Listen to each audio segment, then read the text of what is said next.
Hello, my name is Isaiah Resendez, and this is the African Firm presented to you by our sponsor, KidZen, Counseling for Kids. And in this podcast, I will be taking a deep dive into the real-life experiences of Ishmael Bey when living in Sierra Leone, a country in West Africa, overrun by rebels terrorizing the land.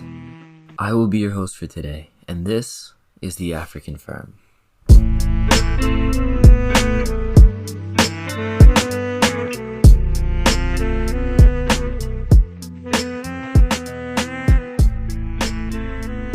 First off, if you weren't already aware, there's been many civil conflicts throughout Africa. In 2018 alone, Africa experienced an increase in civil wars, from 18 in 2017 to 21 the very next year.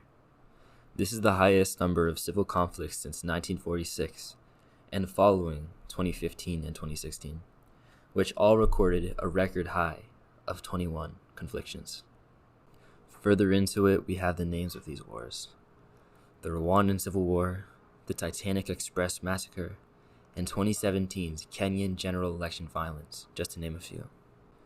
And with all of this, civilians, men, women, the young and the elderly, get caught in the crossfire or are brutally murdered purposefully.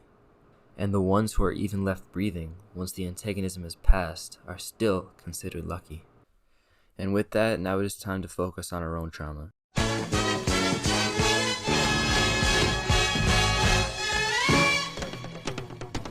From two mothers who saw a need for kids to get private counseling to both better their mental state and their future, here is Natalie from our sponsor KidZen Counseling Services for children and parents. At KidZen, we offer counseling focused on parenting techniques and strategies to address behavioral challenges, sleep counseling and support for infants, children, and teens, counseling to support your family with mental health challenges and adjustment to life changes or diagnosis, and trauma therapy using a variety of techniques including EMDR and CBT.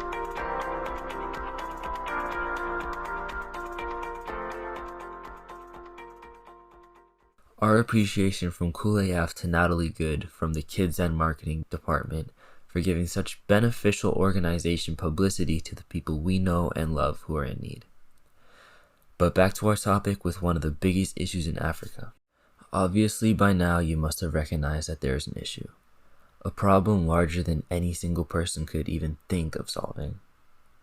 But that's why we can work together to help the cause, by supporting family reunification, psychological support, education, and the economic opportunities. If you're listening to this podcast asking yourself if there's anything you could do to help the cause, thankful for you, there is. Since 2014, War Child, the Canadian organization, has been working in the Central African Republic to provide life-saving services to conflict-affected children and their families that struggle with violence to enhance their livelihoods. Visit warchild.ca to donate monthly or just once. Again, that is warchild.ca. In conclusion, my goal is to give you a sense of how imperfect the world we have created is. And if all that I say just seems like more talk about the world, think of the real-life people living and fighting through these situations every single day of their lives. I'm not asking for your money or for you to donate everything you have. I'm asking only for 5 minutes of your time. And for when you click off this podcast, for you to be aware and to be understanding of the issues at hand. So please, do the right thing. Share this with a friend or family member, and let's gain recognition on Africa's civil wars, as I believe that is the best way to start our movement towards world peace. Big thanks to KidZen for sponsoring this podcast, and to Natalie Good, the head advertising representative, for taking part in the production of this podcast in her own time. And shout out to our partners at War Kids for making this all possible. This podcast was produced, mastered, written, researched, fact-checked, and edited by me, Isaiah Resendez. This is a 1290 CJBK radio production. Until next time, goodbye.